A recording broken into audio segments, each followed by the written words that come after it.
Live, Chairman. Thank you. Thank you. Good evening and welcome to this District Planning meeting, 16th of October 2025. My name's Councillor Maddie Thompson and I'm the Chairman of this committee. Members, we're streaming this meeting live as well as recording, and by being present in the meeting, you're giving your consent to being recorded. During each item, please put up your hand to indicate if you wish to speak. I will then invite you at the appropriate time. Please note that the YouTube live stream sound recording is dependent on the correct use of the microphones. Therefore, can I ask that when invited to speak, you remember to turn on your microphone and turn it off when finished. Please reference a page or paragraph number when referring to the agenda papers and keep your contributions as clear and concise as possible. We do not have any fire alarm testing scheduled. If you hear the alarm, please exit using either of the two marked fire escape routes. Once out of the building, please proceed to the designated muster point located on the grass verge by the police station entrance. Members, may I draw your attention to the members' update, which has further information on item 5 on the agenda. Item 2 is apologies for absence. Ms. Bird, could I have any apologies? Thank you, Chairman. Apologies were received from Councillor Durham, Councillor Hayward, Councillor Hughes, Councillor Laybourne, Councillor Siddle, Councillor White and Councillor Whiffin. Thank you very much. Oh, excuse me, Councillor Whiffin is in fact here. Oh, apologies, sorry. Thank you. Thank you. Thank you. Chairman. Item 3. Sorry, Councillor Stamp. I think Councillor Stilts sent her apologies too. Could we add Councillor Stilts to the list? And Councillor Jennings. And Councillor Jennings. Thank you very much. Thank you, Chairman. All right, item 3 is the minutes. It's recommended that the minutes of the meeting held on 3rd of September, they're to be found in a supplement to the agenda pack this time, are approved as a true and accurate record. May I take them as read? I appreciate they only came out today, but does any member need time to read them? Right, I so propose, don't beat me to it, members. I so propose. Do I have a seconder? Councillor Morgan, thank you. Are there any matters of accuracy anyone wishes to raise? Thank you. So can we agree those by assent? Thank you. Item 4 is declarations of interest. To disclose the existence and nature of any disclosable pecuniary interests, other registrable interests and non-registrable interests relating to items of business on the agenda, having regard to paragraph 9 and appendix B of the Code of Conduct for members. And members are reminded they're also required to disclose any such interests as soon as they become aware should the need arise to the meeting. Members, any declarations of interest? I don't see any, so thank you very much. Moving on to agenda item 5, which is our first planning application. That's land south of Fambridge Road, Burnham Road and east and west of Station Road, Althorne. So the officer, Ms Bradley, is going to give us the presentation, and then we have the public speakers. Thank you. Thank you, Chair, and good evening, members.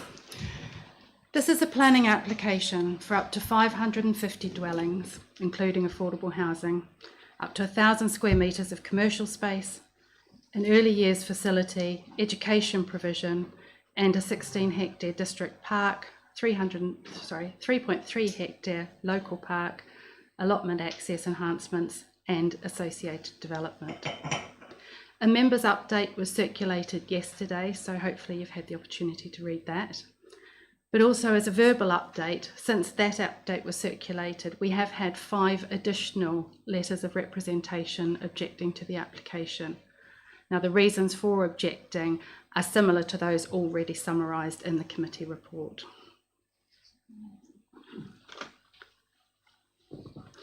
So I'll start with the location plan.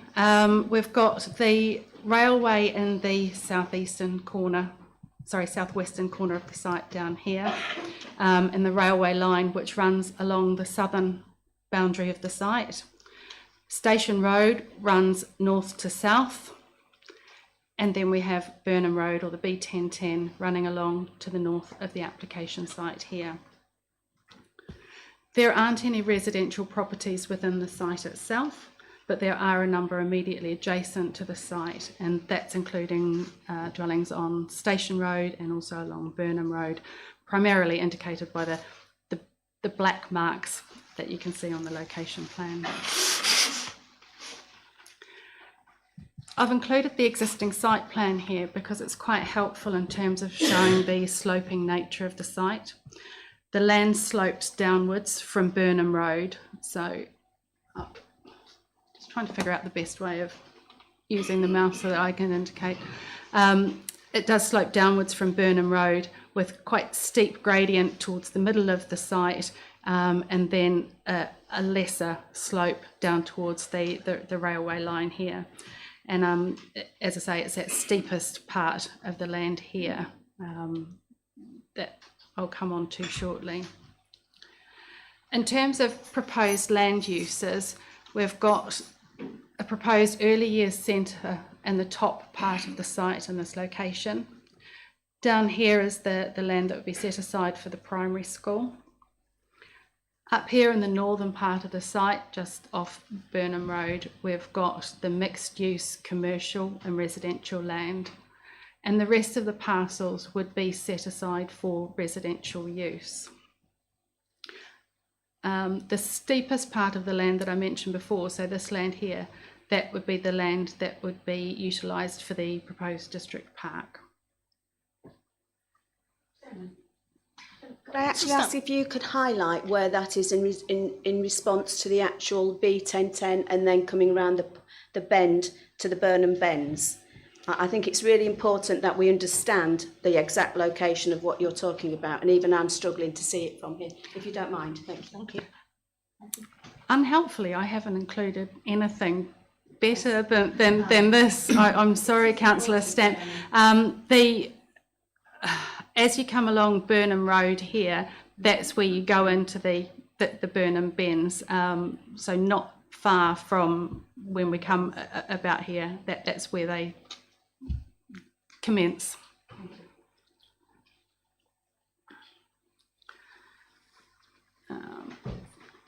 So the development parcels here are shown. These development parcels just show the different areas of land. So the parcel sizes vary from about 0.36 hectares for the early years centre and up to over 3 and 4 hectares for the parcels down below at the bottom part of the site for residential use.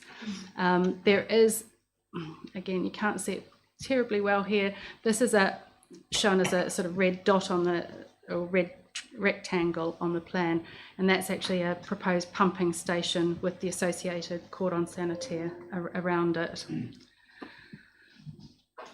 Moving on to the heights plan, the proposed primary school and early years facility would be about 1 storey, about 6.5 metres, and we've also got proposed bungalows in this location here where there's still a relatively steep gradient. That would also be a 1 storey in development and 6.5 metres in height, and the rest, so the commercial and the residential elements, would be up to 2 storeys or 9 metres in height. The transport interchange is located in the bottom southwestern corner of the site, and what this plan shows is the proposed access that comes through the site in this location here, along Station Road, and then into the transport interchange, where there would be 2 bus stops as well as a turning loop for the buses. There's also a proposed covered seating area, coffee kiosk and toilets with baby change facility that would potentially be located in this area here, all on land to the north of the train station.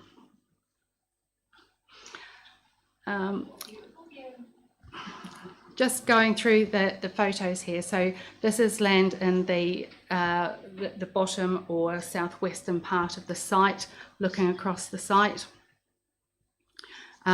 This is in a similar place in the southwestern corner of the site, looking along the southern part of the site, and that's the train line running along in that location. This is over in the southeastern corner of the site, looking across the site. The photos don't really show the gradient of the land terribly well. There are some ones that I'll come to which are further north up on the site which do show it in terms of the slope down, but looking up you don't really get a very good idea of it from here. But running along on the right hand side of the photo is the eastern site boundary.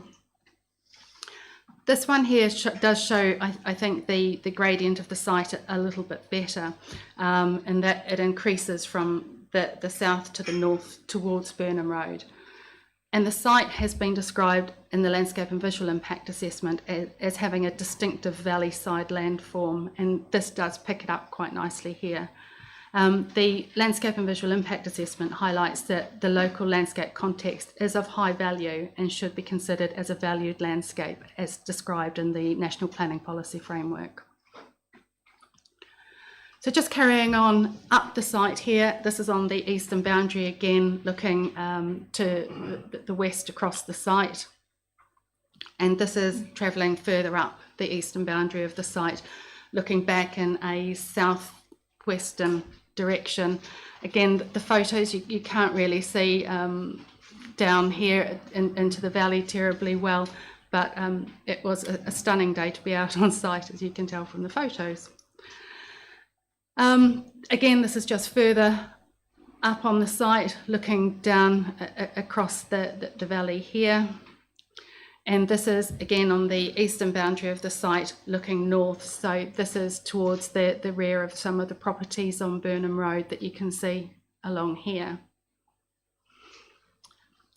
This is on the site standing where the proposed primary school would be located, looking north towards Burnham Road and also to where the proposed early years centre would be. This is in the western part of the site, so this is looking south, but this is where the main access road from Burnham Road is proposed to come into the site within this parcel of land, and this is just looking the other way in a northeastern direction. Again, we've got some other houses here that front on to Burnham Road, so this is their rear elevations here, and the proposed access would be approximately in the location of my cursor. So this is on Burnham Road, looking in an easterly direction towards the site over in this location here, where the proposed access would be around here. This is the land that would be set aside for the early years centre, again taken from Burnham Road, looking in an easterly direction, and this is turning the other way on Burnham Road across the same land, looking in a westerly direction. As set out in the report, the site is situated outside of any defined settlement boundary in the countryside. However, at this time, the council doesn't have a 5-year housing land supply, and therefore the tilted balance is in favour of sustainable development. The transport improvements, specifically the improvements to the bus services and the enhanced train station facilities, assist in making the location accessible. The need to travel would also be reduced through the provision of a primary school, early years centre and commercial uses. The site can therefore be made sustainable in accordance with the NPPF, and on that basis the principle of development is acceptable.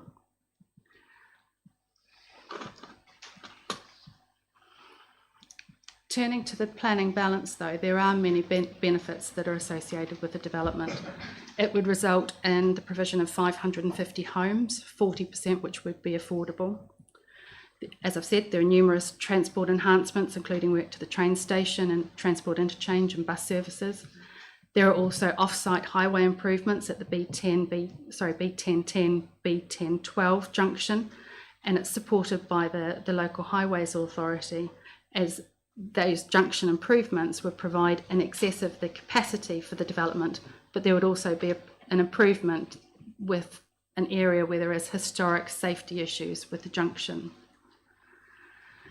The proposal would also provide a significant amount of new public open space that would be of recreational value, both to the existing community as well as future residents of the proposed development. And that's particularly through the provision of a district park. And there are also significant economic benefits, both through the construction period and also beyond. As set out earlier in the presentation and also in the committee report, the local landscape context is of high value and should be considered as a valued landscape. The applicant's submission is that the impacts are localised and are not significant. However, the council's consultants have not agreed with this, and are of the opinion that the impacts to the character of the host landscape are harmful and significant and are not reversible. This is given very substantial weight in the planning balance. In addition, there is less than substantial harm to designated heritage assets surrounding the site. The recommendation is for refusal. The first reason covers the harmful landscape and visual impact of the proposal. Now, this is very similar to an appeal decision in Southminster earlier this year for 220 dwellings, where the appeal was dismissed on landscape grounds. The inspector said in that appeal, the appeal proposal would result in substantial adverse impacts to the character of the host landscape and harmful visual impacts from various perspectives, which would very substantially harm the character and appearance of the area. The inspector concluded that the package of benefits did not outweigh this harm. The second reason for refusal is due to lack of mitigation for the impact on great crested newts, and the third reason covers the lack of completed Section 106 agreement. Thank you, Chair, members. Thank you, that's very helpful. Councillor Stone. Yeah, thank you. Can I just say thank you to the officer for such a detailed report. This has been going on for many years, this application, when it first was submitted. So I'd just like to express my thanks for going in and taking a lot of time and effort to look into it with such great detail. Thank you, Chair. Thank you. Now we're moving on to the public speakers. First of all, we have an objector, that's Jasbir Singh. If you'd like to come forward, find yourself a seat. Make yourself comfortable. Can we get the clock up, please? When we have the clock up, you'll have your 2 minutes to speak. I'm very strict with this, so right. We begin the timer when you start to speak, so off you go. I speak today on behalf of the Crouch Valley Defence Group, representing 389 households in Althorne, formed to protect the Crouch Valley from detrimental development, and we fundamentally support the Planning Officer's recommendation to refuse this application. The proposed development would transform our small village into a town, destroying the rural, agricultural and panoramic views of the Crouch Valley, and harming the St Andrew's Church Heritage Site and the War Memorial. All 14 parish councils object, along with 299 letters on the MDC site. The site lies beyond any settlement boundary in open countryside. Under policy S8 and the MPPF, this is unacceptable for new market housing. To avoid NIMBY accusations, we sought professional planning advice and commissioned a landscape and VIA. All advice confirms that the harm to the countryside substantially outweighs any perceived benefits. The proposal is unsustainable and would increase car use. Foot and cycleways are poorly integrated without a broader sustainable transport plan. We agree with Essex County Council and active travel highway objections. We are surprised highways impacts were not a reason for refusal, given the frequent accidents and recent deaths on our roads. Heritage assets will be harmed. The proposed car park concept is unsuitable. Essex County Council has objected on flood risk grounds, which we agree with. We align with the VIA and Planning Officer's recommendation, and I quote, "The development is beyond the settlement boundary, threatening the intrinsic beauty of the countryside. The site has high sensitivity to change, and the landscape impact will be substantial and adverse." In short, this is the wrong development in the wrong place, and we urge this committee, please do the right thing and support the Planning Officer's recommendation to refuse. Thank you.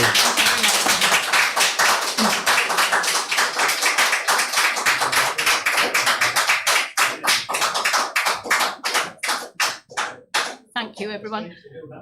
Next we have Councillor Paul Burgess from Althorne Parish Council. If you'd like to come forward, take a seat. The same rules apply. Please make yourself comfortable, and we'll start the timer when you begin to speak.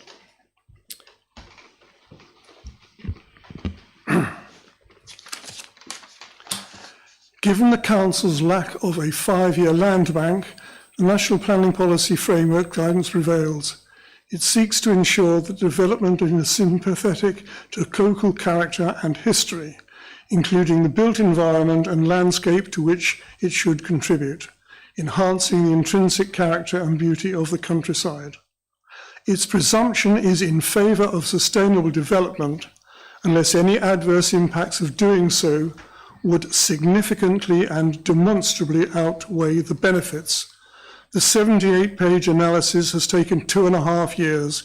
It should be sustainable under external scrutiny. 299 public comments were made, including objections from 14 other town or parish councils, pages 48 to 61. Of the remainder, mainly personal, most were in opposition. Page 46 sets out the benefits: being close to a train station, providing a new district park, open spaces, delivery of needed housing, input from construction, and developer contributions. Page 47 sets out the harm: the adverse visual impact on the host landscape and on the character of the area. The isolated site comprises a valued landscape with a high sensitivity to change. The adverse impact of the development on its character would be substantial. When assessed against the LDP and NPPF policies, the harm would be significant and demonstrable, outweighing any benefits. The application should be refused. Thank you.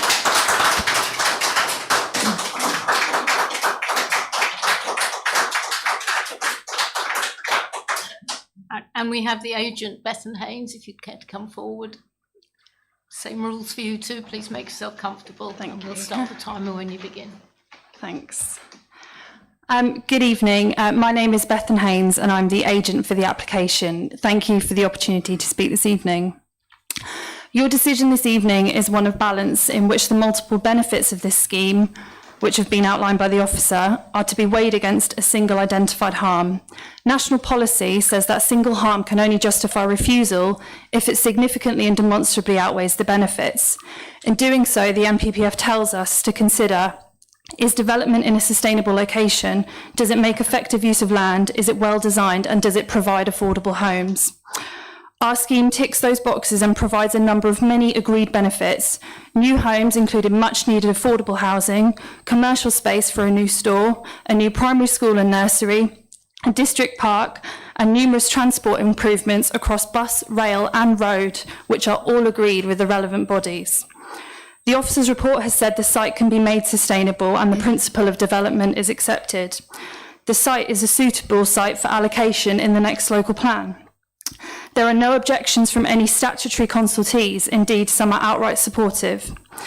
Reasons for refusal 2 and 3 are technical and can be resolved prior to the issue of a decision notice if the council were minded to grant permission. So there is only one substantive reason behind the recommended refusal, which is landscape. Our landscape architect set clear parameters for development from the outset.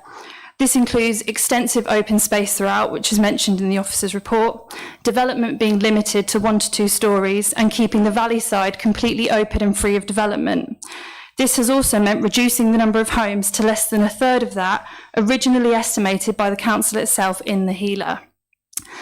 It has a landscape impact, but our assessment finds this impact to be highly localised, and it does not come close to outweighing the numerous agreed benefits, let alone significantly and demonstrably, and we therefore request that permission is granted. Thank you. Thank you. Thank you. We did also have a request from Mr. White, but he didn't specify if he was an objector or supporter, and we haven't received this information from him, although a response was requested. So, members. Can I just say something briefly? Yes, Councillor Bell. So I just want to mention, members, I don't know if if your attention has been drawn to this on drawings. It does show up, but there's a burial ground very, very close to this development, which is very, very important to people. And another heritage, well, I don't know if you call it heritage asset, really, that isn't mentioned, and forgive me if it has been mentioned in the papers, but I don't think it has, is one of the most famous, important fossil sites in Europe. which is just outside the drawings in Creeksea. Not to mention the salt marsh that runs along the river at the bottom of this. So it's not just a landscape, it's vital things that people will never get back. Thank you for letting me go first, Councillor. Councillor Bassinger? Thank you, Chair. Really, it's a question of, does the benefit outweigh the harm? 550 houses outside the small village of Althorne, outside the development boundary, and it's a departure from the LDP. Does the benefit outweigh the harm? Okay, well, it's open countryside is where they're proposing this. I know this site very well. It's my patch. I live at the bottom of Station Road. And talking about the gradient is steep. We're not talking a hill, we are talking a steep gradient. But anyway, so it's open countryside, and the views from the B1010 are spectacular as you look down. If you look up from the River Crouch, it's not spectacular, it's breathtaking.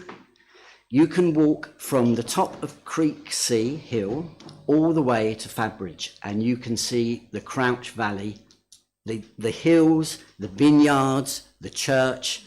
It's absolutely breathtaking. And if we're concerned about people's well-being and their mental health, this feeds your soul. This is us. This is the character of this district. It's not something you can buy. It's not something you can mitigate. It's so important. It's unbelievable how important this is and how spectacular. And we should be very proud. And we need to look after sites like this. We're privileged. We live in a fantastic rural district, and we are privileged. Let's not let people take it away from us. Let's look after it. It's important. It's not just us, it's the wider community. People benefit from this. They talk about a country park. The last thing you need in an area like this is a country park. We have open space abundant. It's beautiful. Simple as. So let me just go back, if I may, back to the drawing of the road. Is that possible? The actual photographs of the road there we are, that's one of them. You may notice, or you may not, that in the middle of the road, there ceases to be any white lines. It's a strange anomaly, really, because there's white lines all the way up until just as you pass Station Road, and then there stops being any white lines. The reason being, 2 lorries can't pass each other side by side. So they put no white lines because it's a chicane, basically. Exactly. Thank you very much. If you make the pavement, that's an option. So there we are. So that is where they're proposing to put a children's school or a nursery.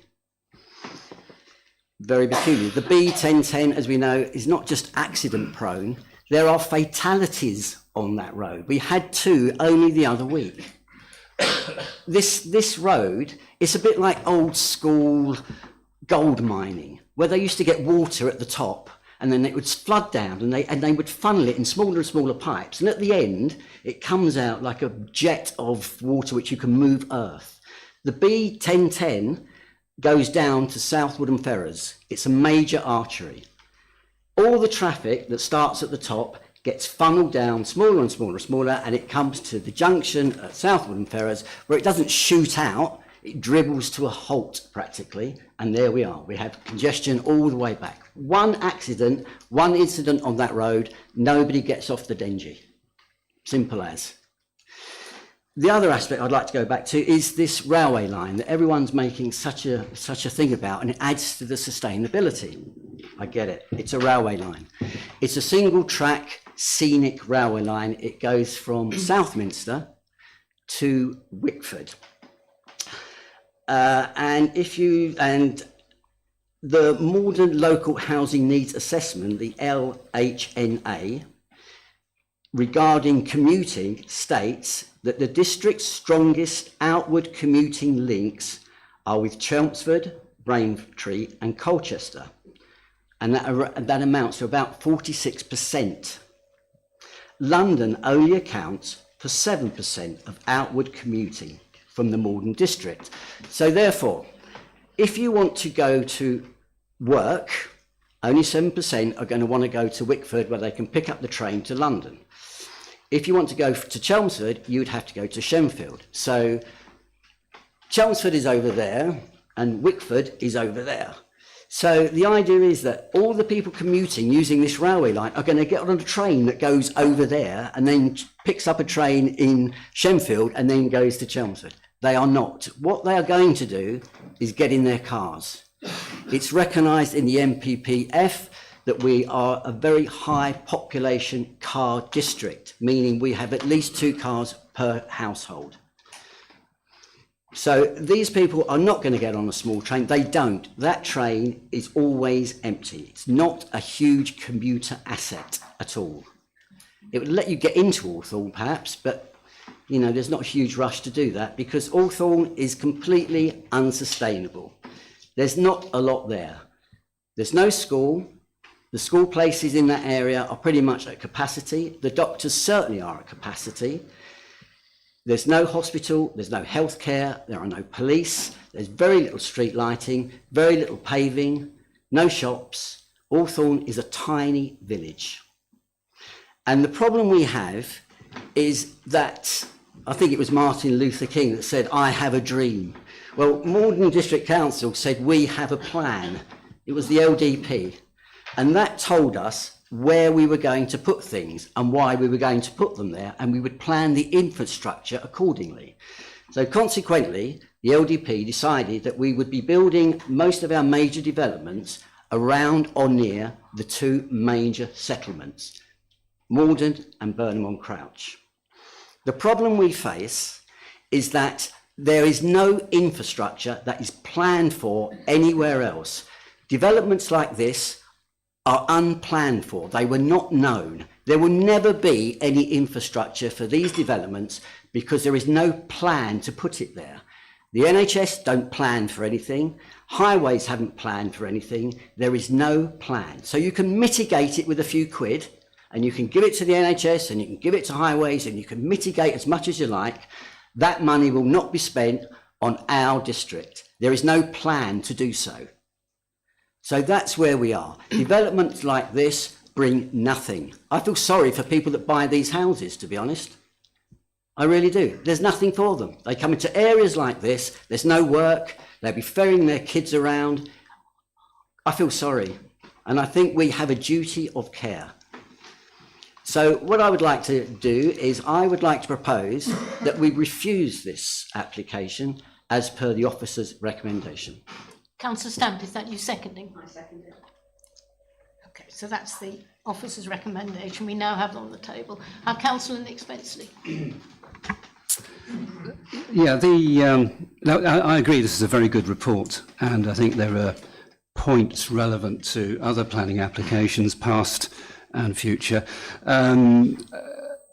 The infrastructure issues are massive with these new developments, and the objector raised a very interesting point which could be easily lost in the detail, which is the lack of connectivity of foot and cycleways. And even within the settlement boundary in Heybridge, we've had a whole community isolated because there was no planning of connectivity. And we also recognise the issue with the roads because Councillor Morley has confirmed that his lorries can't pass each other on Broad Street Green Road, and the other councillor Spenceley has been campaigning to make that pavement safe for the parents pushing their children down that pavement to school. So lots of issues for wider applications, and Councillor Bassinger's point about the community that's coming in should not be ignored either. That yes, of course, there's a major impact on the existing community, but if we plonk a community in the middle of nowhere with no connectivity, we've got real issues. The rail line, yes, absolutely, and I think Councillor Borrell-Cook, who was at a transport users group meeting with me, heard there might be more frequent trains in each direction, but it's a single line track, so there can only be a certain frequency of travel in each direction. So I support the officer's recommendation for refusal of this application. Thank you. Councillor Stamp. Thank you. I'd just like to say this, I think I've seen this sort of list before on other applications that have come to this committee where they haven't been delivered. It's like a wish list. Everything that's on here, I can guarantee, well, I can't guarantee, I would imagine a lot of it won't be delivered because there'll be amendments coming left, right and centre. What I'd like to say, though, is from a education position, if everybody reads the thing from Essex County Council, the recommendation from the 26th of the 9th, I have highlighted it. It says quite clearly, the pupil numbers are also insufficient to warrant the delivery of a new school. This sets up the scenario where primary school children living on this development may need to travel longer distances to a range of local primary schools. In perpetuity, sustainability perspective, this is undesirable. It then goes on to say at the end, and I think this is telling from Essex County Council, if the council are minded to turn down the application, I would be grateful if the lack of surplus early learning at primary, secondary places, primary school, secondary transport, libraries, is actually noted as an additional refusal that goes on the application site. Now, we all know Essex County Council cannot refuse as a statutory consultee, they have to educate. So if everybody thinks Essex County Council should refuse this, they can't by law. You're not allowed to. They have to provide the education for your children. I took the liberty of ringing, there is also a nursery called Second Steps Nursery Places. Tonight, 5 o'clock I got the call. They actually have places there.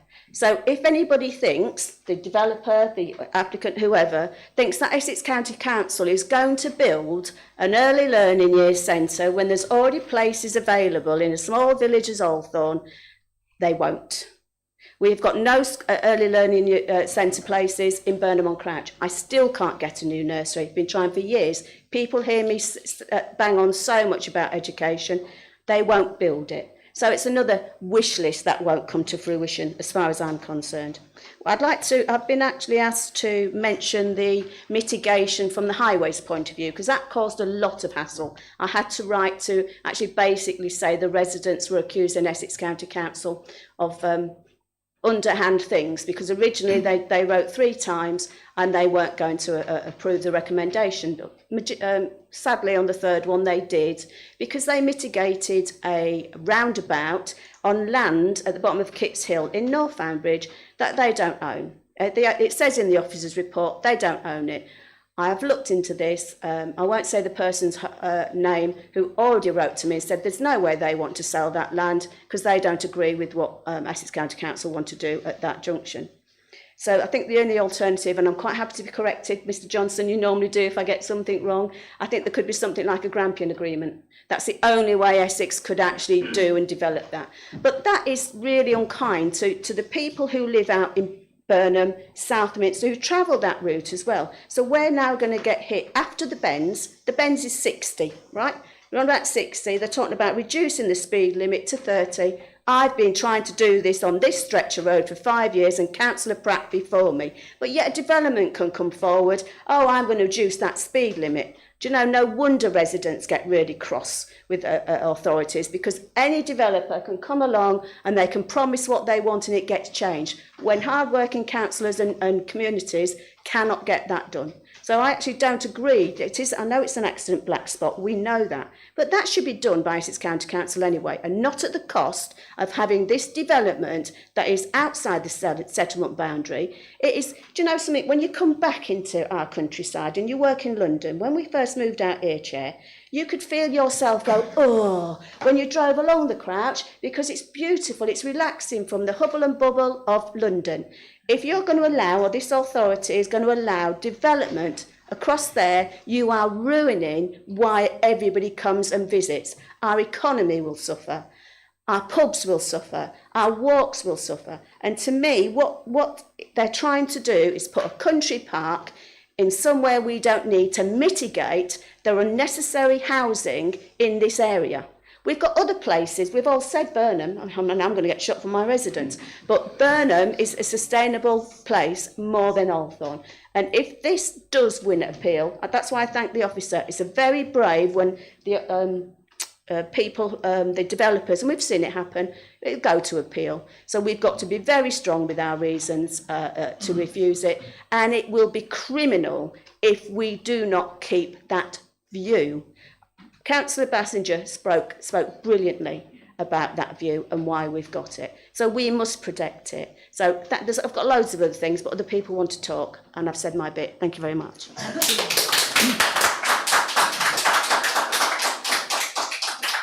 Councillor Morgan.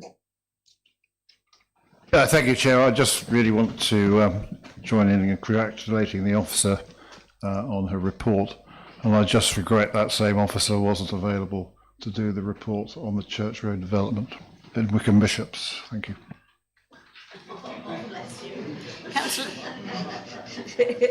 Councillor Fittock.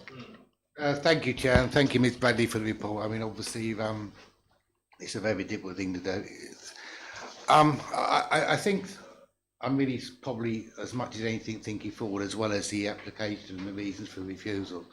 I mean, we've heard from the agent, the argument's very much going to be that we can't demonstrate a 5-year housing land supply, and therefore 11D should, if you like, push us into a situation where we've got to grant development. However, I think in the context of that, we have to understand. Excuse me, Councillor, could you move your microphone so we can hear you a bit more clearly? So I think in the context of the application, we really need to understand a little bit of why we've got this application in the first place. The application came forward as a result of us not being able to demonstrate a 5-year housing land supply in 2021. And basically the assessment that was provided was that I'll read it. The council also cites the fact that as of December 2020, it cannot evidence a 5-year housing land supply, and that to meet the LDP requirement, an average of 353 homes would be needed to be delivered each year till 2029, which is around 100 dwellings more per year on average built since 2014. Given the number of homes with the extent permission and the amount of housing which needs to be delivered, the council believes that these further support the review of the local development plan. So basically, we concluded from our 5-year housing land supply that our plan was out of date, which is quite astonishing given it was only 3 years after we'd adopted the plan. Anyway, to cut a long story short, it's now very clear that the assessment done in 2021 was, shall we say, somewhat lacking. I mean, if we look at the forecast in 2021 of houses to be built in 5 years, basically it said that over the 5-year period, 1,246 houses would be built. After 3 years, 1,582 houses have been built. The forecast now is looking that we'd probably build around about 2,114 houses over that period, which is a 1,246 house difference to our 5-year housing land supply forecast. And when you sort of work that back to where it was before, that would have given us a starting position of 6.06 years. The same arose in 2022 with the 5-year housing land supply position. It forecasts that we'd build 1,383 houses over a 5-year period. After 3 years, we built 1,252. After 5 years, now it's forecast we build 2,269.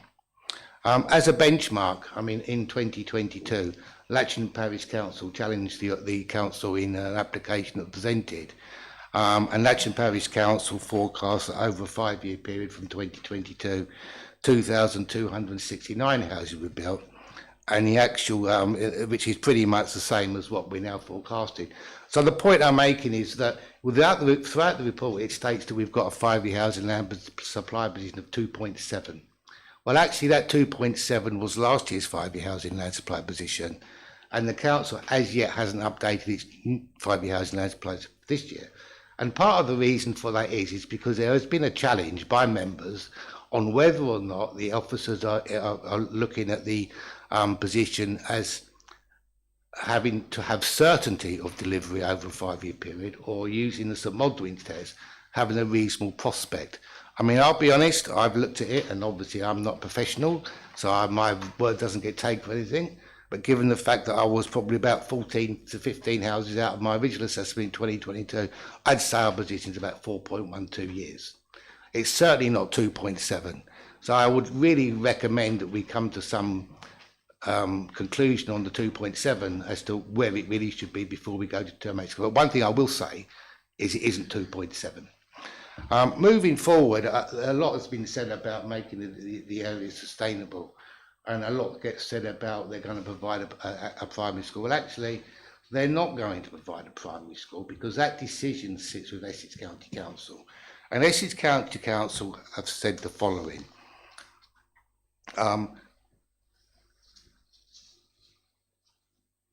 It is important, sorry, I'm moving on to the wrong bit. The proposed development would result in demand for additional primary school places, which is beyond the expansion capacity of the closest school action. It moves on.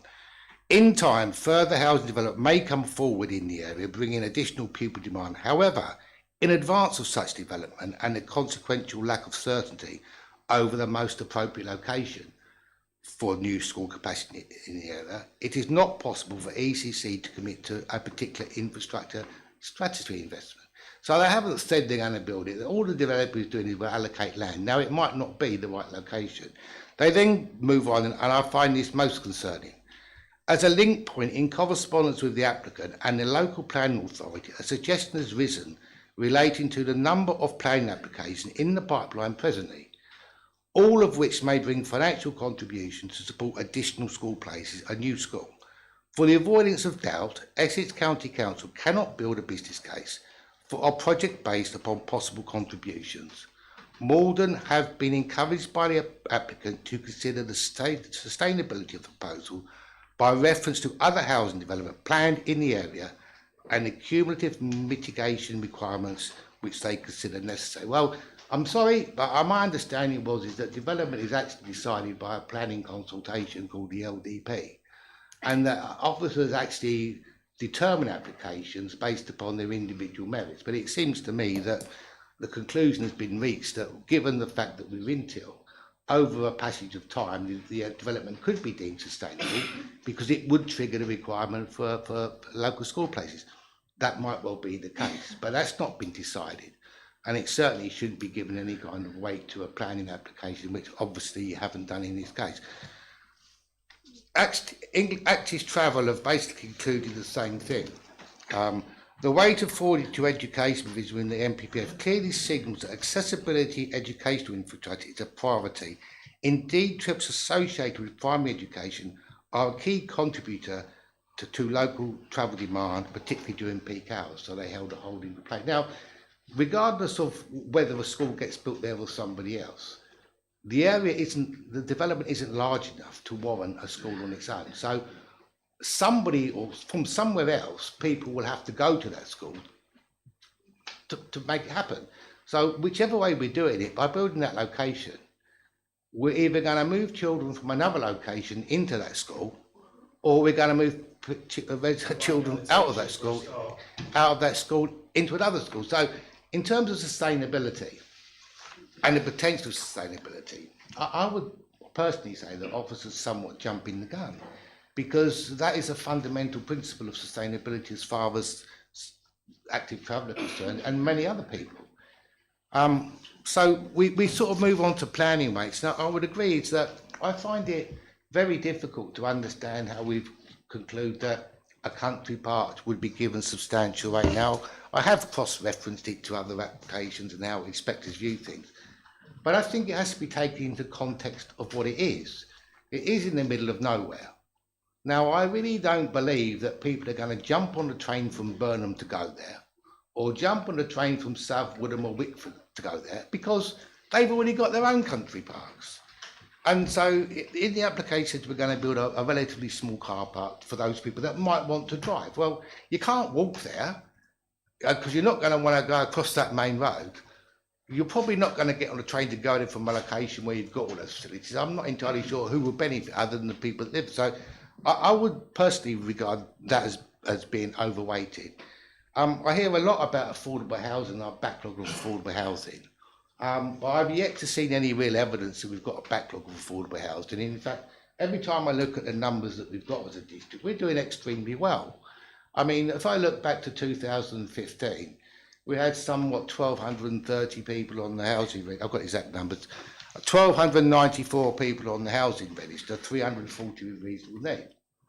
Now we have 804 on the housing register and 253 people with reasonable needs. In terms of extant supply, we've got 950 houses of extant supply. We've built probably around about 750, 770. So I understand the need for affordable housing, as I understand the need for affordable market housing.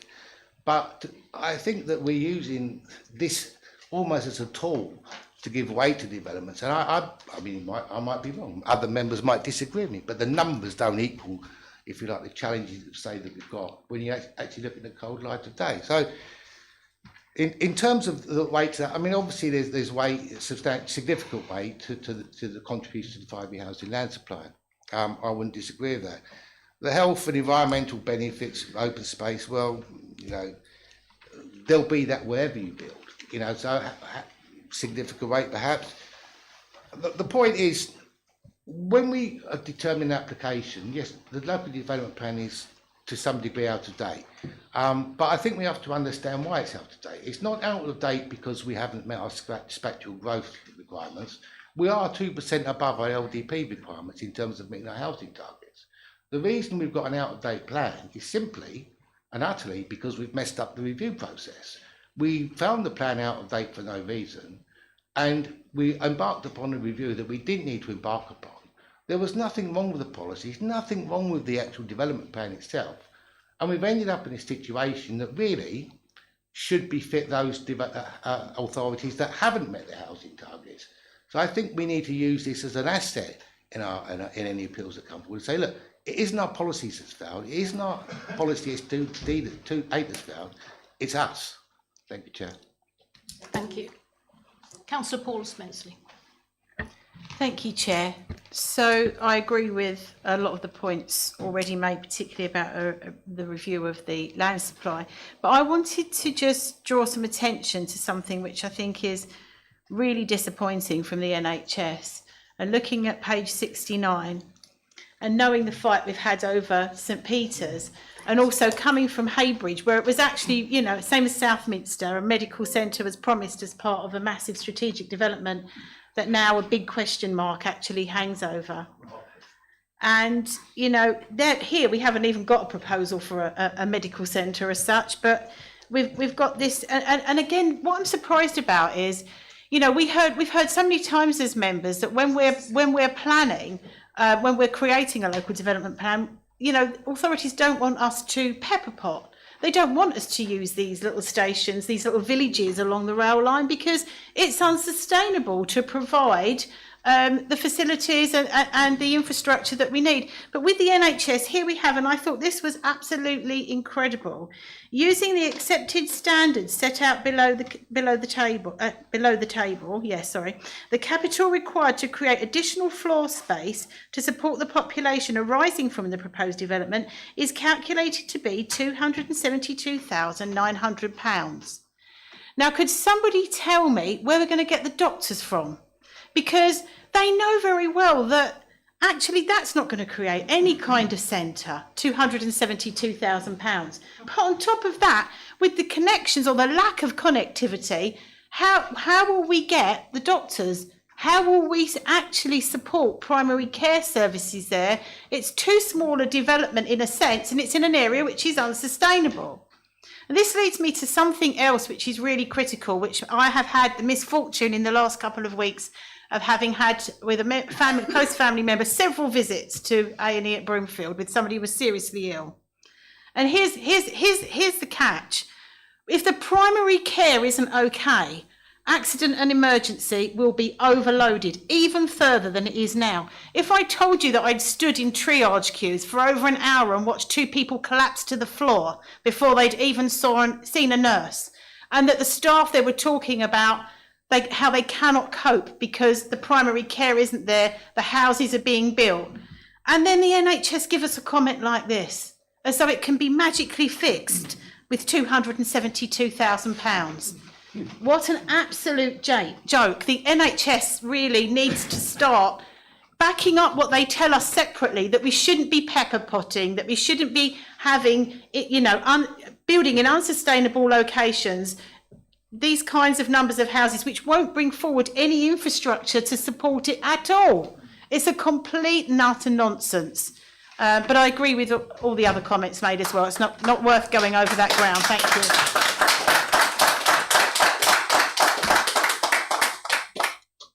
Sorry, Councillor Fitter, could you turn your microphone off, please? Councillor Stevens. Thank you, Chair. Yes, Councillor Fittock talked about if we were to if we were to vote that this should be refused, then we need to make sure that we've got our reasons absolutely watertight in the event of an appeal. On page 77 of the report under the section 8 reasons for refusal, it says that one of the reasons is the whole of the NPPF. We say against the NPPF taken as a whole. And I feel that that might be a bit too woolly. I wonder if the planning officer might be able to suggest something a bit more concrete and drawing out specific policies that we could put into a reason for refusal if we get to that point, please. Other than that, absolutely excellent report, and thank you very much for it. Ms Bradley. That wording was actually taken from an appeal decision. Okay, thank you. Any other member? Councillor Siddle Norman.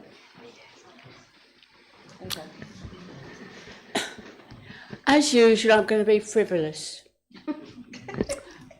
I actually did a very silly thing. In 1969, I emigrated to Canada, Winnipeg. 3 years I was there, from Burnham. After 2 years there, I was dreaming about the Althorne Bends. I used to sit in the garden, looking up at the aeroplanes, going back to home to see the Althorne Bends. They are, to be honest, one of the most beautiful places to watch and look for wildlife and whatever. And you get on that train at Wickford. The first time I ever went to Burnham on that train was 1964 with my only son at the time, 2 years old, and the railway driver, the train driver, gave us permission to sit in the cab. It sold it to me. We bought a house in Burnham, and that is what our Dengie 100. It's the most wonderful place to live. That's why we're all here. Thank you. I'm sorry I'm always frivolous. That's fine. Thank you.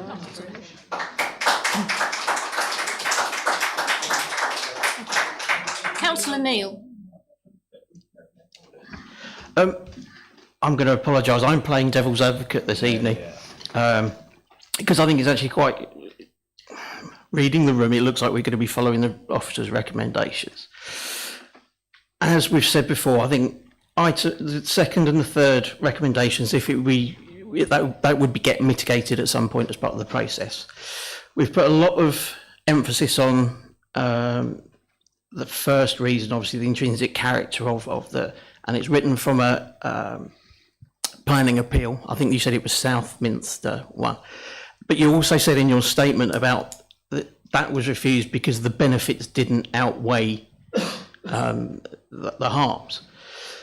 Can I just ask, the benefits and the harms of the one that was refused in Southminster, are they less or more than the harms of this one? The reason I'm saying that is because we've put a lot of emphasis on this particular one, and if it went wrong, I'd be concerned that an inspector would look at what was on the Southminster one versus this one and actually say a different thing. So I just want to check that one. And I just want to also correct Councillor Bassinger, the train line does actually go into London, because I used to get it every single morning all the way straight into Liverpool Street and all the way back, but the majority of them are. Could I just come back? My point was that it didn't go to London. My point is that our commuters, 46% of this district go towards Chelmsford, only 7% go to London. So the workforce in this district use Braintree, Colchester and Chelmsford, not London. So this idea that this sustainable line going to London is the answer to the car problem is ridiculous. Thank you. Sorry, Chair. Thank you. Councillor Neil. Well, I used to use it every day from Southminster to go to London, but it does go to Liverpool Street. But most of the time it is a shuttle service between Southminster and Wickford, I give that one. But yeah, I just wanted clarity on the benefits versus harms, because obviously if members are minded to refuse this application, I'd like to make sure that is, or if we need to find other reasons for refusal to add to it. Thank you. Okay. Ms Bradley. Thank you. The weighing of benefits and harms, it's not a mathematical equation. So you don't have sort of a magical number where we've got X number of harms and X number of benefits, and that gives us our answer. It is taken on a case-by-case basis, and we do have to look at each application and what the merits of the scheme is versus the harms. With Southminster, I actually think the landscape harm there, or the sensitivity of the site, is a lot less than what we're looking at here. In terms of this as a valued landscape and the significance of it, I think this site is significantly more, I want to say significant again, but it's the wrong word. You know what I mean. So I think that the harm here would be a lot greater than that at Southminster. So I think, I don't know if I can sort of help you more with that, but I do think in terms of the package of benefits, the inspector was very, very clear that there was a package of benefits and that was given substantial weight, but the landscape harm in that case still outweighed it.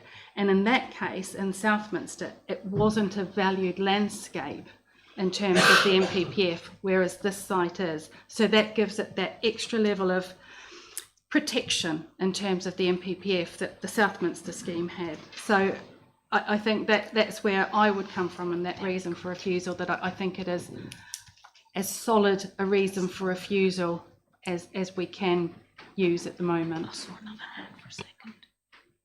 Thank you. Right, I've got Councillor Stamp. Thank you for allowing me to come back. Did you want to speak, Adrian? You've not spoken yet. Just very kind.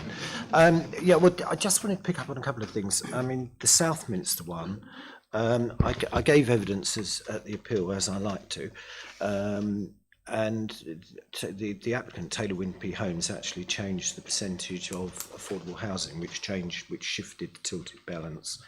And the inspector viewed that landscape by virtue of the fact that of the amount of people that actually engaged with it.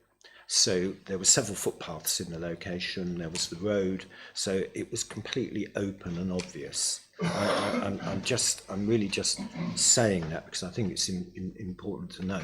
And of course, the inspector gave weight to the fact that at either end there were two very important listed buildings which they felt engaged with that particular landscape. So I think it's important to note that. Going back to this application, well, if it hadn't have been for a medical emergency, I would have actually been born in Althorne. And sadly, I'm now blessed with a passport that says place of birth, Old Church Hospital, Romford. But I can sort of live with that. But yeah, where we are with here, it seems to me that we've got three reasons for refusal. We don't have any objections from any of the statutory consultees. I hear what's been said about education. I hear what's been said about healthcare and highways. So we really do come back to reason one, because I think both reasons 2 and 3 will disappear during this process. So when we talk about the intrinsic character and beauty of the countryside, The planning authority many years ago spent a huge amount of money developing the argument with regards to the Dengie marshes, and this was to do with the wind farms, and everybody said that you couldn't build wind farms on the marshes because of the natural beauty and the intrinsic character, and they are unique. And what happened, one by one, they were all allowed on appeal. In fact, the third one, the Secretary of State, dealt with it himself, Eric Pickles, do you remember him? And this is why, if we are going to, this will undoubtedly go to appeal. We know who's behind, we know who's really behind this application, and this will definitely go to appeal, and it'll be a public hearing. Based on what I've just said, I do hope that the council lines up its ducks properly so that you can defend reason one, and some of the other comments that have been made by members tonight about other reasons for approval, maybe they should be developed to see if we can add those to other reasons for refusal. But I think based on the fact that the statutory consultees have no objections, I think our hands are somewhat tied. So, and yes, it's a very good report, but Ms Bradley will remember that she presented an application to South East Area Planning recommending approval for an application at Glebe Meadow, which was subjectly overturned. You can nod. I know I'm being called to, but that was overturned by members and won on appeal. So I think everybody had a go at that, Mr. Johnson. But it just shows you, we really need to get this right with intrinsic character and beauty, because we know that the person that wrote the report for the appellant is one of the top people in the UK, and I think that council should be mindful of that when we move this forward. Thank you. Thank you. I'm actually going to go to those who haven't spoken yet. So, Councillor Burrell-Cook.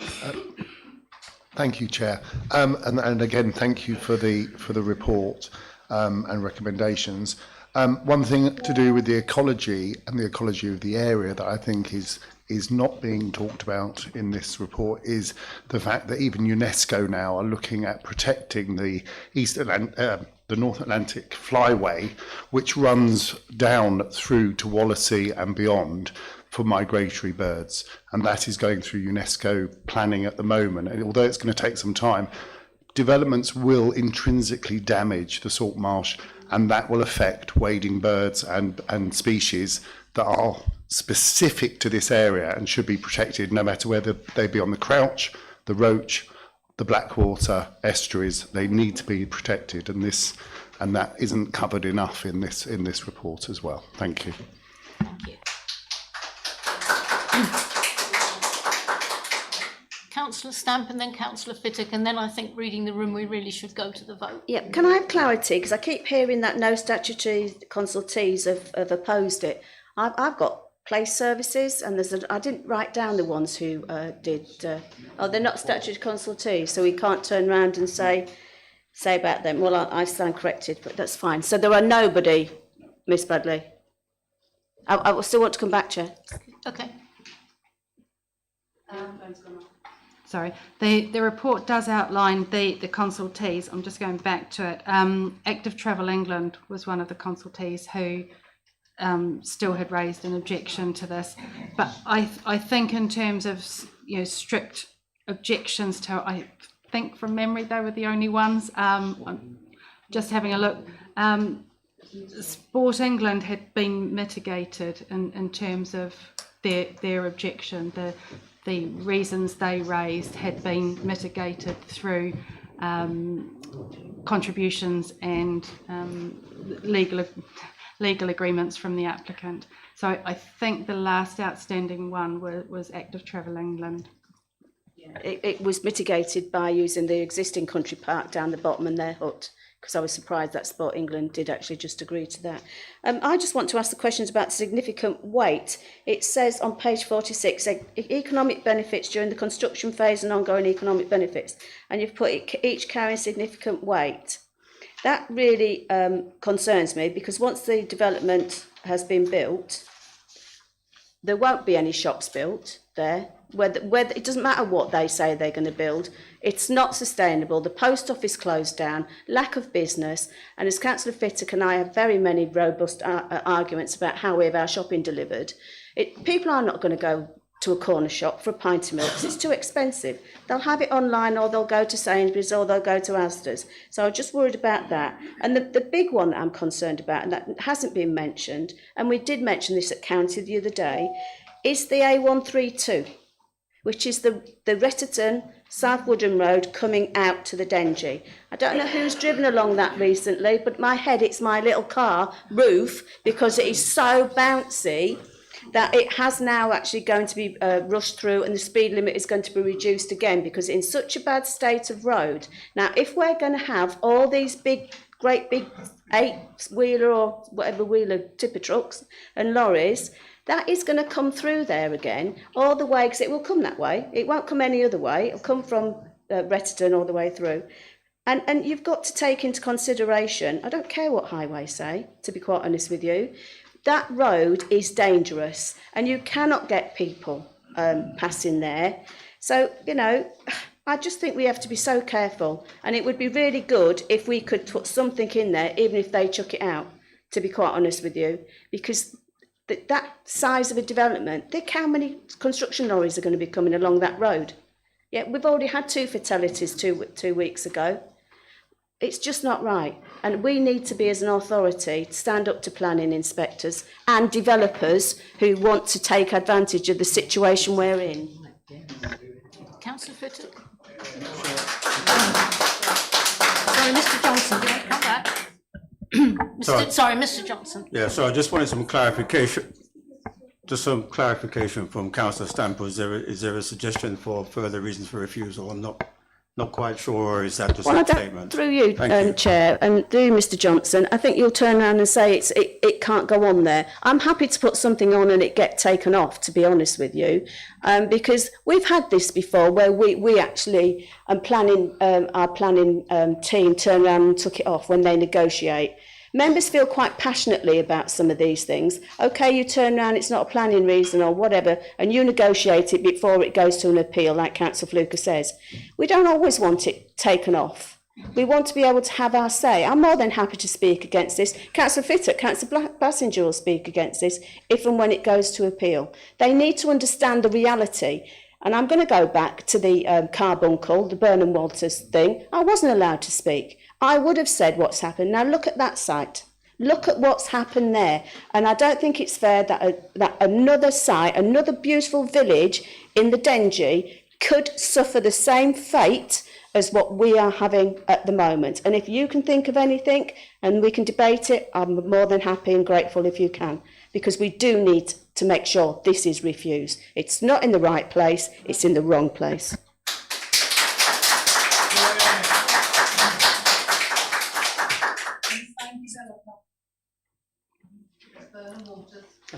Mr Johnson? Yes, please, Ms Bradley. I think what I've heard tonight from a number of members is the sustainable location issue. I didn't put it in as a reason for refusal because from my professional judgment, I didn't think it could be justified. But given what you've said tonight, there could be an additional reason for refusal in terms of sustainable location, looking at the scale of development, looking at where the development is proposed. We've used similar reasons looking at policies S1, S2 and S8, probably T2 as well, in terms of that forming a reason for refusal. If we were to go down that route, adding in another reason for refusal, I think it would be something, you've already alluded to this, Councillor Stamp, is we would need members to work with officers and present that at an appeal.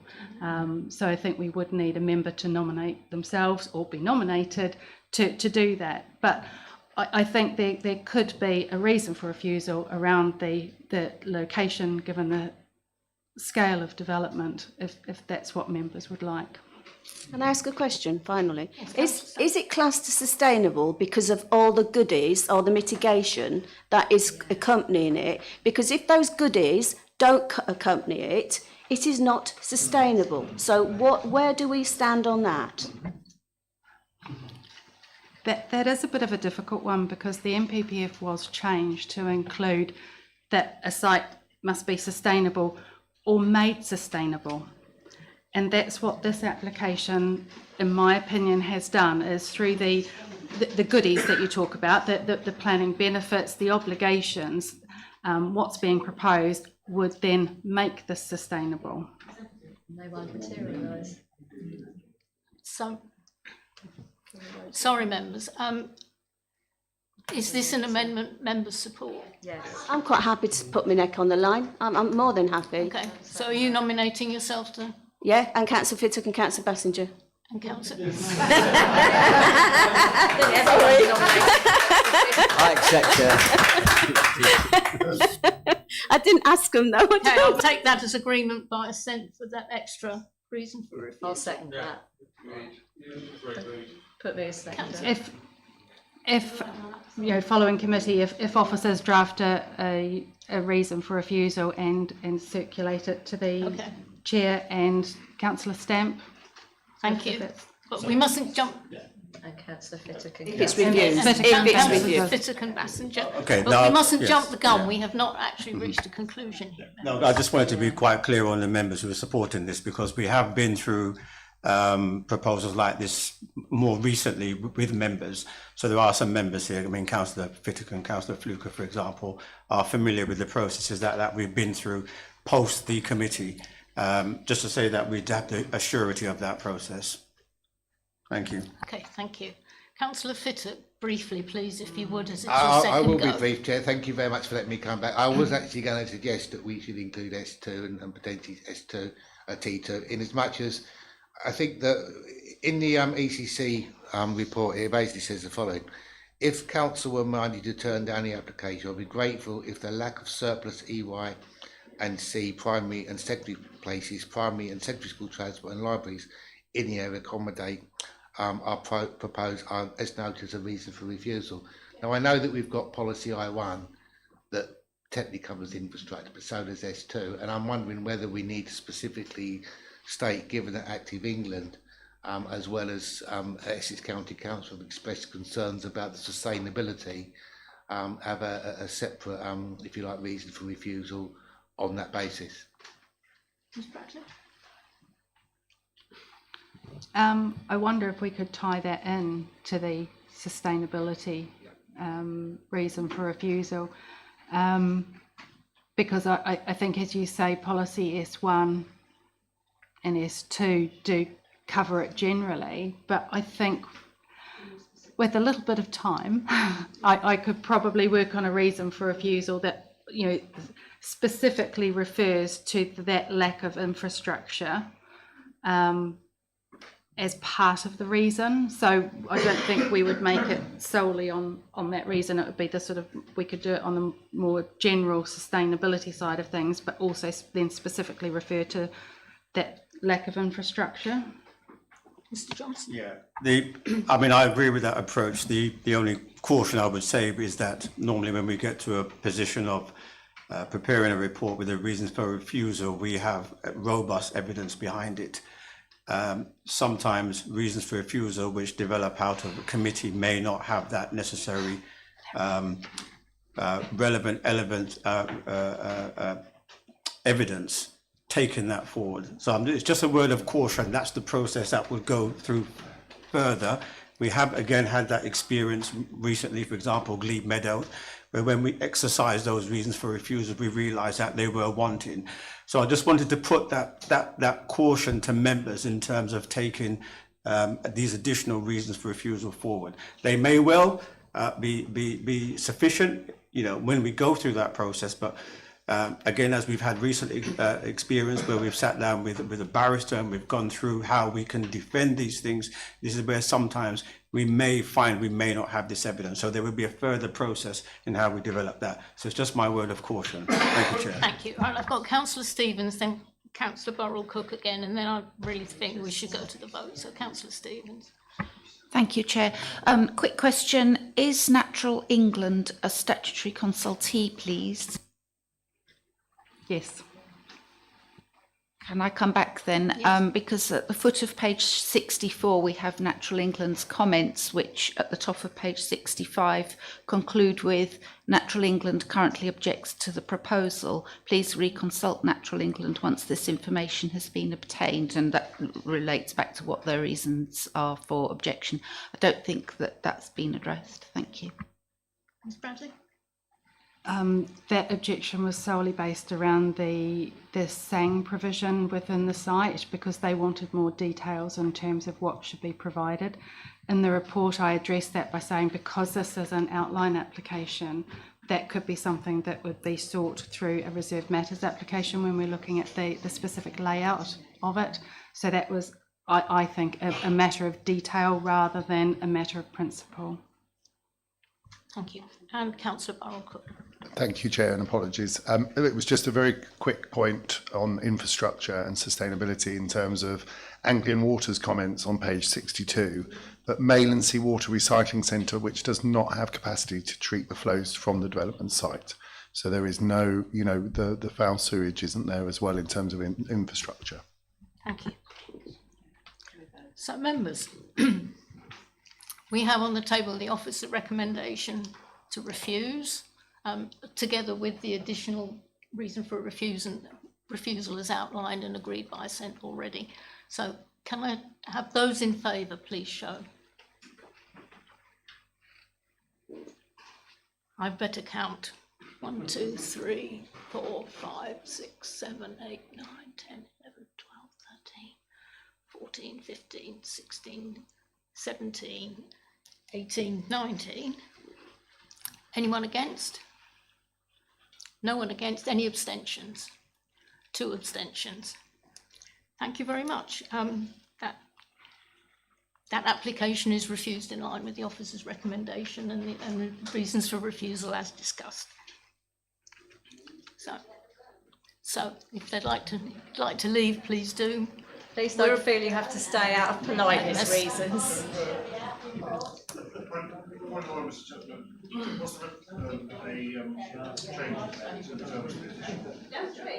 They were going to work with officers. They're going to work with members. No, we don't have to vote on that.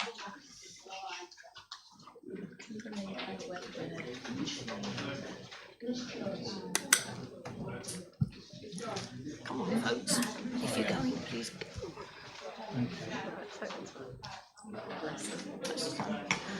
Members, does anyone need a comfort break? No. No, members, hold it in. All right, members. You never get them back.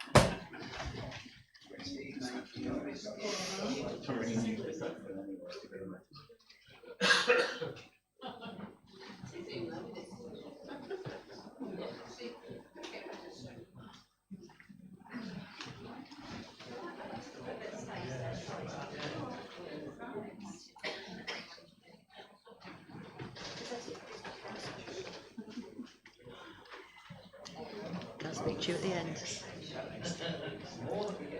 Okay, members, moving on, we have item 6, that's the Blackwater Leisure Centre. We have no public speakers on this one, so we have Mr. Bailey, please, if you give the presentation, then we go straight into debate. Thank you, Chair.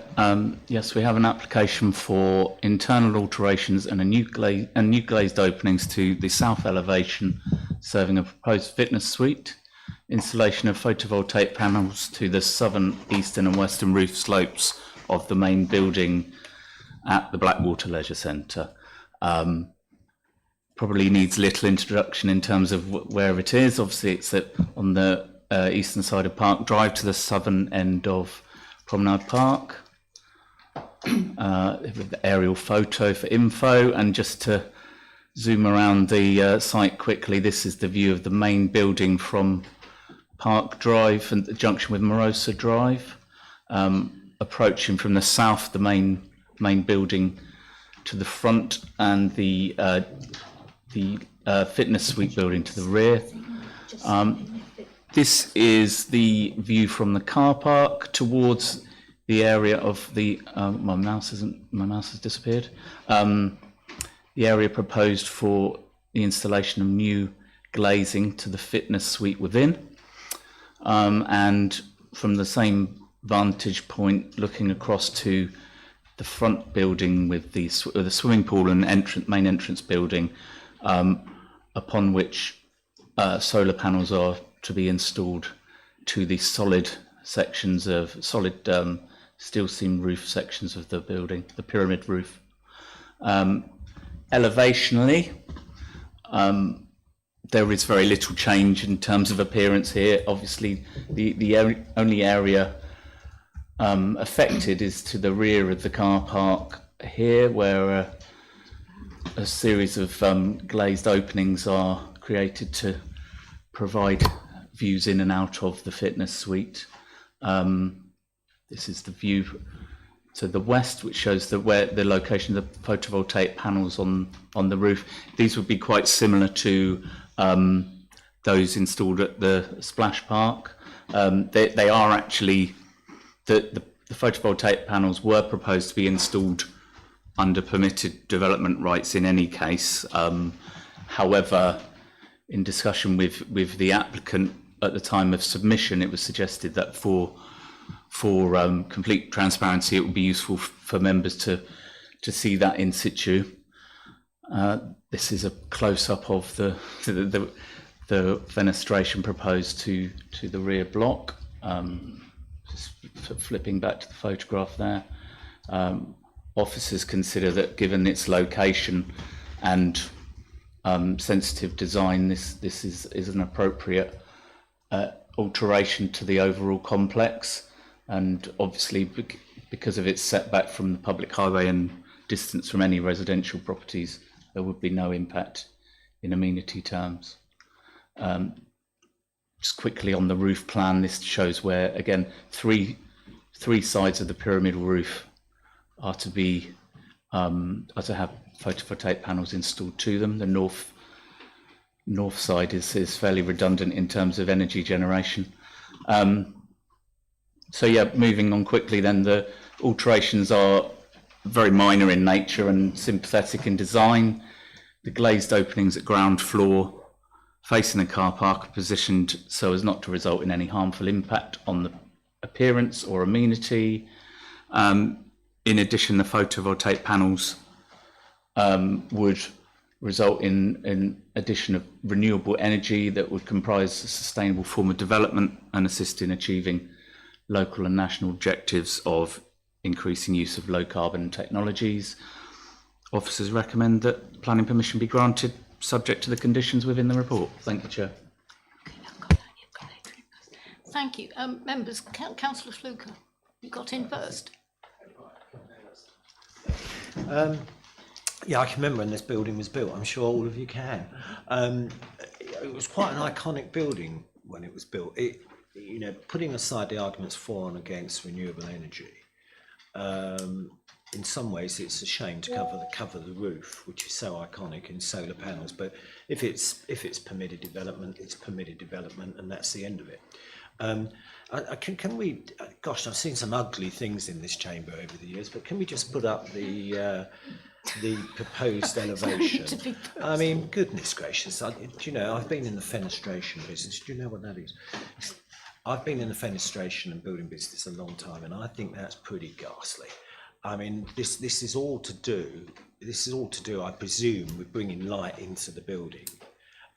It's interesting because when you drive through London now, you'll see all of these swanky gyms that sort of front onto high streets and everything else. They're all closing up their windows for the obvious reasons, because you get people looking in there and you get people doing all sorts of strange things. I'm not saying that's going to happen in the car park at Maldon, but I don't understand. Well, not on that night anyway. But I mean, it's just, in my mind, it's just poor design. I mean, it's a nice building.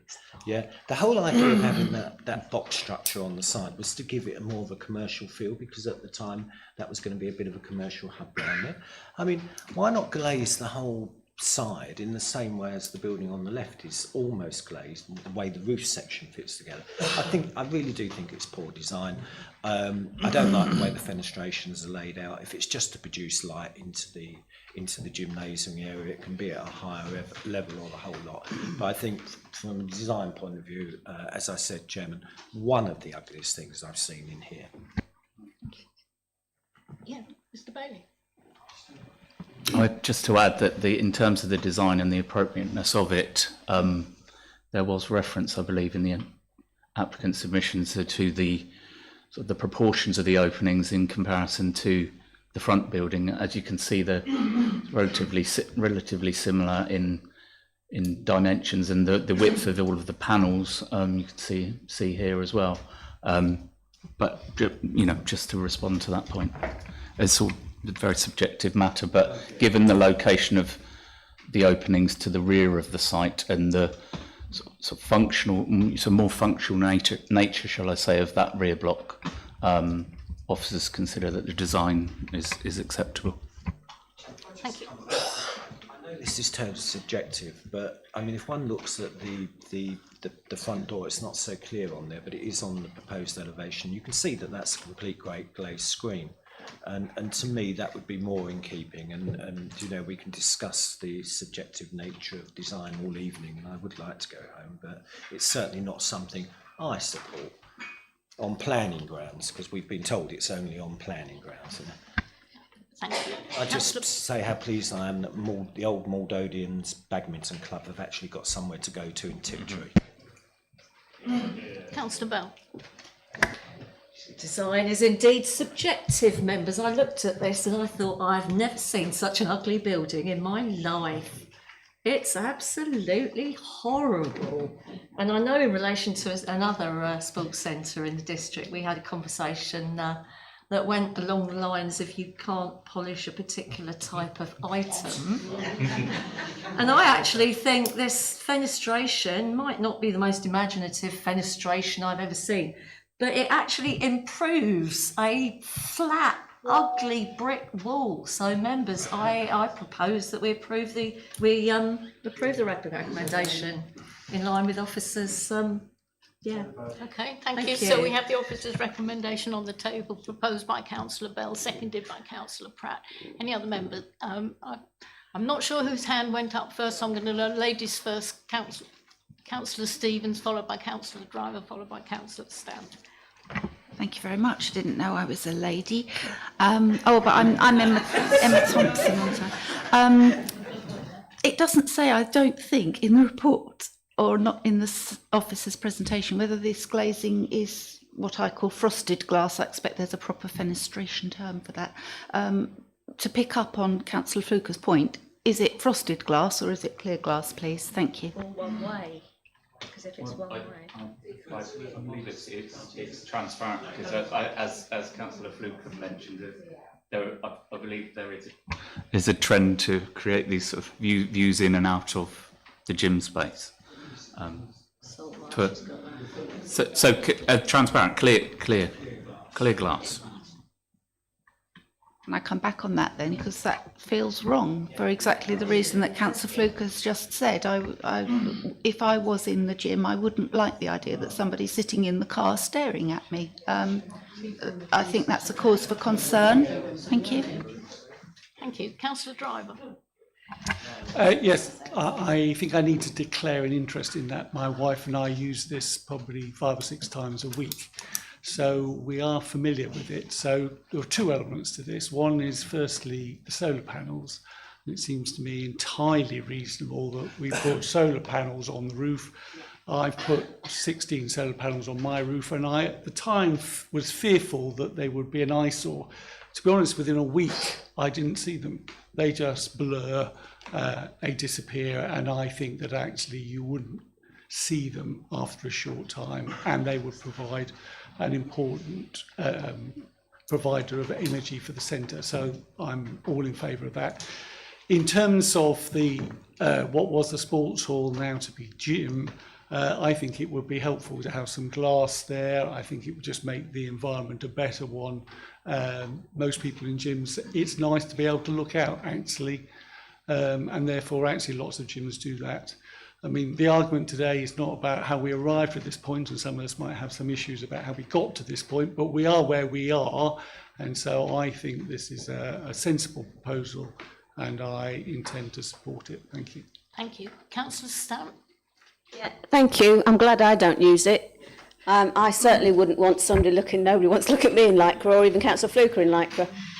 But I think if you're going to have windows, personally, you can have them at the top. I think it's quite invasive. I think, and no disrespect, and I'm not going to be flippant, it's very easy to get stalkers nowadays, especially it is.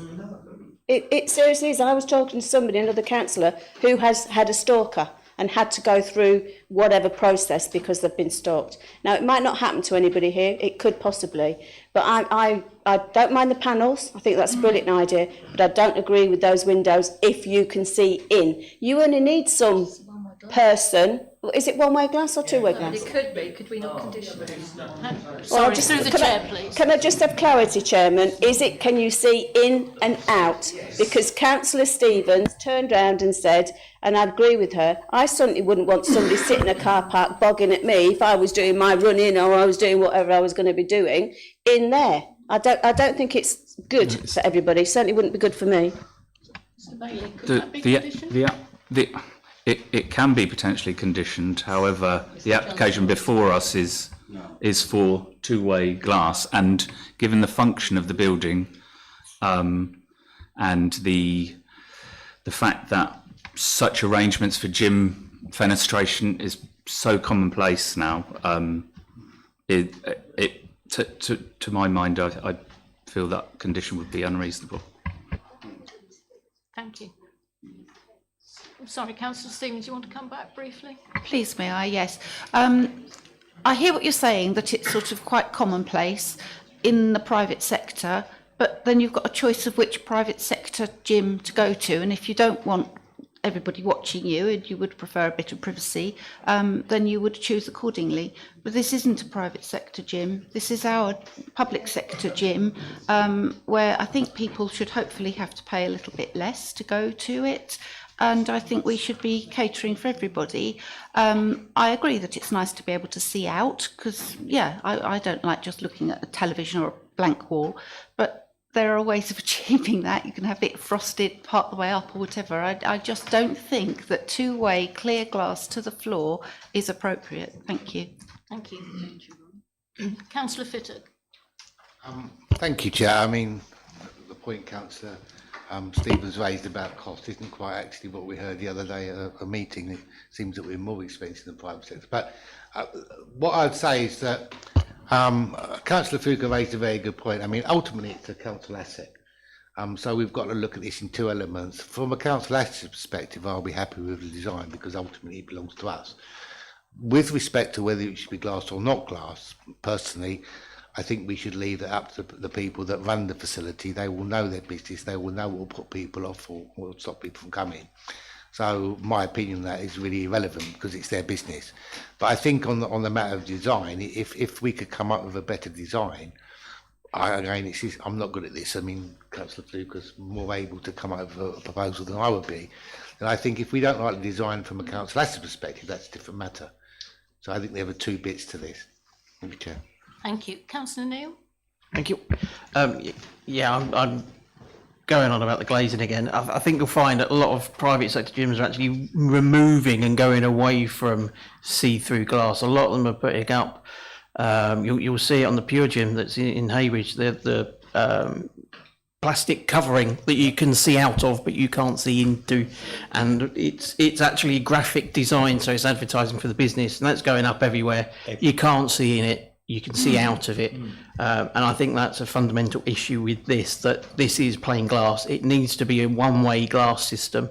I've also like to ask a question of the officer. The very first item, the very first page you have here, the quotation of what this is, it's an internal alterations and new glazed openings to south elevation, serving the proposed fitness suite, installing the panels to the southern east. There's nothing in here that tells me what the internal alterations are. Is that just the windows that are being applied for? But there's nothing in this presentation that says it's the internal alterations. The reference to internal alterations can be carried out without planning permission anyway.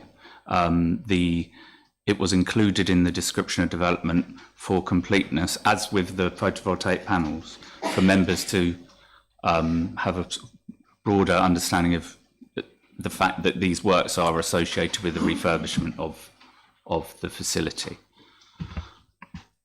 Just to come back on the glazing again, again,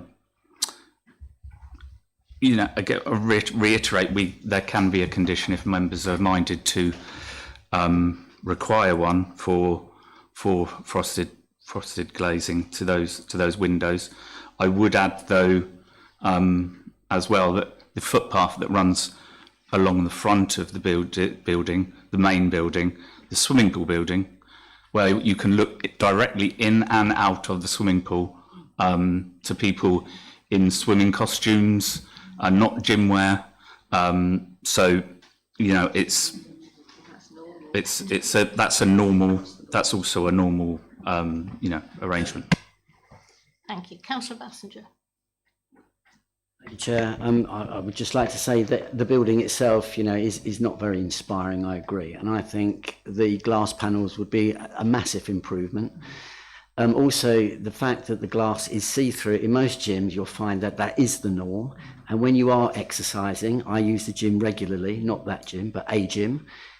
The fact that it has got glass and you can see out is a real must. If it was a blank wall, I was looking on a bicycle, riding one of those spin bikes, looking at a blank wall, it would be very depressing. My head needs me to think I'm outside. So it actually adds to the experience of the gym, and that's why they would do it. It adds to it. So I would support this. Right, I've got Councillor Siddle Norman. I've got you, Councillor Driver, but I'm going to leave you to the end after the rest of the second goes. Just a quick, I do agree with Councillor Neal. You can get glass that you can see out, but you can't see in. We've got them in Burnham, near our war memorial. One of the houses has been like that for 20 or 30 years. It's really quite nice to look at. From the outside, it's coloured, but they can see out. And I think that if they got a glass like that, it could be like Councillor Neal said. They have advertising on them as well, and all sorts of things. It could make it look quite nice. They could have a flower on it or something. Thank you. Thank you, Councillor. Or bearing in mind that the whole lot was built by the money from selling our council houses. So we ought to look after it, shouldn't we? Thank you. Thank you. Councillor Paula Spenceley. Yeah, I was just going to ask, so if we were to grant permission for the see-through glass, would it then be prohibitive for them to put in two-way glass if that was agreed separately via the leisure board, as it's a council asset, if you see my question? Well, in my view, that will just be a council asset decision. From a planning point of view, it's the opening, the fact that it's glazed, whether it be translucent, whether it's clear, is in a way, in an environment like this where there isn't any impact on amenity, it's sort of immaterial in our view. But if there was a decision to change glazing at any point, we wouldn't consider it material, not in this particular case here. This isn't residential, there isn't those sorts of amenity issues. The environment isn't any more value than it is except for its amenity and leisure purposes. So that's my view on this application. Thank you. Thank you. Councillor Morgan.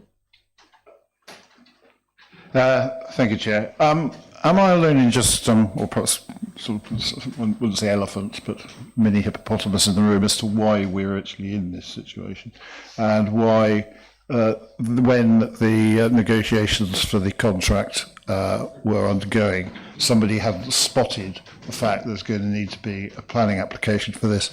I'm sure it isn't going to happen, but if we were minded to refuse this application, what implications would that have for the ability of Place Services to fulfil its contract? Mrs. Holmes. Thank you.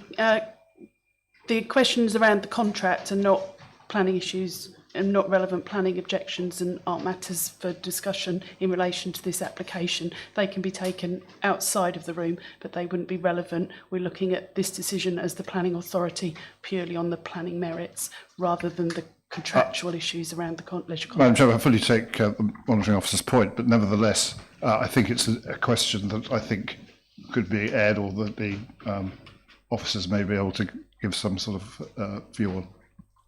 Mr. Johnson? Thank you, Chair. I would just support the comments of the monitoring officer. That's not a question that officers are in a position to make any comment about. Thank you. Thank you. Councillor Stevens, third go. Thank you. Sorry, yes, third go, but it'll be quick. So just on that comment that Councillor Morgan's just made, I appreciate the officers can't comment, but I don't think it would make any difference whatsoever because they would just put mirrors or pictures or something up on that wall, so it would be a shame. I do think we should have glazing. I don't think it should be see-through in both directions. And regarding the comment about, oh, well, there's already see-through glass in both directions on the swimming pool. Yeah, that's why I don't use the swimming pool. Places Leisure, I hope you're listening to that. I find that really off-putting, hugely off-putting. And if the application on the table was about frosting the glass on the pool as well at the same time, then yeah, I'd be very interested in that. But it's not. It's about this glazing, and I just think that if we can introduce that condition about it being one way or not all the way down to the floor or something, then it would be fine. Thank you. Are you proposing an amendment? Yes, I can propose that. Thank you. Councillor Lay. I'll second that motion. Thank you. Sorry, yes, I've got her on my list. Did you have another comment? No, just. I'm going to go through the rest of my list and then we'll vote on the amendment, members. So I've got Councillor Fluker again. Thanks, Chairman. I think we're trying to design this for the applicant, and I think if we agree on frosted glass, they might just want something else. I mean, in my mind, Chairman, I don't know where this is going to go. It's always difficult to understand the murky background because of the minds of members. But would it just not be better to defer this for 4 weeks? Let Places for Leisure come back. They will be listening to this. Mr. Butcher's listening to this.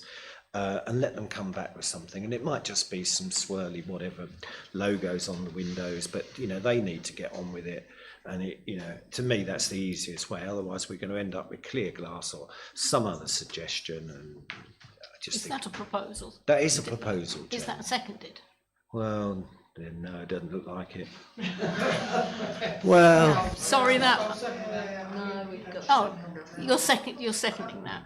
Okay, Mr. Johnson. You're not happy with the deferral? It's within members' gift. That's all I can say. I can't comment further. Right, before I take a vote on that, I've got Councillor Bell and Councillor Paula Spenceley. All I was going to say, members, was the Dengie Sports Centre, the gym there has windows that are quite low where you can clearly see what everyone's doing, and that looks out on a whole country park. Thank you. Councillor Paula Spenceley.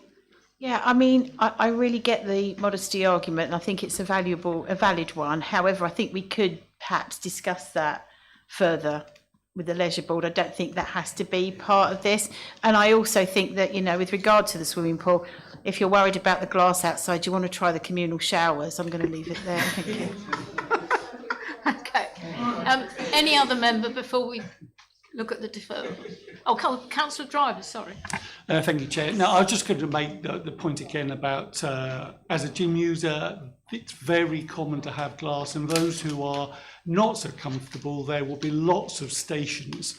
So unless you really want to do your workout in front of the windows, which of course you're perfectly willing to, a lot of people would choose a station some way back from the window. So it is very common practice for those using gyms to find a location in the gym where they're comfortable. Thank you. Right, well, we have a proposal to defer as well as the proposal to accept the officer's recommendation. So those in favour of a deferral, please show. That's 2. Those against? Well, it's definitely a majority against. I'm not going to count. So that being the case, we have the proposal to accept the officer's recommendation for approval. Sorry. Oh, yes, we have the proposal for the condition. Those in favour of the condition? Sorry, Chairman, was the proposal for the amendment seconded? Yes, it was. That was Councillor Lay. It was Councillor Lay. Sorry if that wasn't clear. So those in favour of the amendment? Yeah. This is the glass. This is the two-way glass. Can I just One-way say, glass. I'm not specifying it must be obscure. I'm specifying that it must not be two-way all the way Must to not the be two-way. floor. And I don't really know what to specify because I'm not a glazier, so. Presumably one-way glass, Mr. Bailey? We could potentially add a condition to require details of the glazing system to be submitted, including details of the obscurity, to what level that may be, prior to their installation on site. That makes sense. Members, do we agree that? Councillor? Can we just... Not necessarily frosted, that's condition, that it could be one No, way. that is tantamount to being frosted. It just depends on what level of. So obscure. Obscure. Or just privacy glass. Privacy glass. I mean, sorry. Sorry, this is becoming a muddle. Yeah. Sorry, can we get a grip here? Yeah. No, I was just going to say, just in terms of privacy glasses, you have a scale. If it's on the Pilkington scale, it's one to 5. 1 is the least obscured and 5 is the most obscured. So there is a scale within which one can consider obscurity. And that does have an impact in terms of the amount of light that does come in and out of a building. Thank you. Can we agree that the details of the glass must be submitted? Do members agree that generally? No? I don't really. Okay, I'll have to take a vote then. Those 4 are conditioned on the obscurity or otherwise of the glass. Those in favour, please show. That was you, Councillor. That was you, Councillor Stevens. Those in favour of some level of obscurity being on the glass being conditioned. That's not what I'm saying. That's not what you're saying. That's Then not what I'm saying. What exactly are you saying, please? Well, that's what I'm not a glazier. I mean, the solution could be that it is totally obscure up to about 3 foot off the floor and then totally clear in both directions above No, that. I don't know what the solution is. I don't think that's reasonable. We've had the suggestion from the officer that they should come back to us with what they propose. So I'm asking those in favour of that condition being added, please show. 1, 2, 3. Those against? That is a clear majority against, so that condition, the proposal for that condition fails. So we come back to the proposal to accept the officer's recommendation to approve as it stands in the report. Those in favour, please show. Sorry, Chairman. Your proposal, was that in lieu of the proposal made by Councillor Stevens, or was it separate? Because that wasn't clear, sorry. Well, Councillor Stevens, Proposed amendment. she made a proposed amendment but accepted the officer's recommendation that the condition be to agree details of the glazing. Okay. And that fell. So now we're back to the officer's recommendation to approve. Hope that's clear. So those in favour again, please show. I'll count 1, 2, 3, 4, 5, 6, 7, 8, 9, 10, 11, 12, 13, 14, 15, 16. In favour, those against? 1, 2, 3. Any abstentions? Oh, Councillor Siddle Norman abstains. Thank you. So that application is approved in line with the officer's recommendation. You'll be delighted to hear there is no item 7, there are no items of business the chairman decides are urgent. So I close the members, please. I close the meeting at 9:23. Thank you.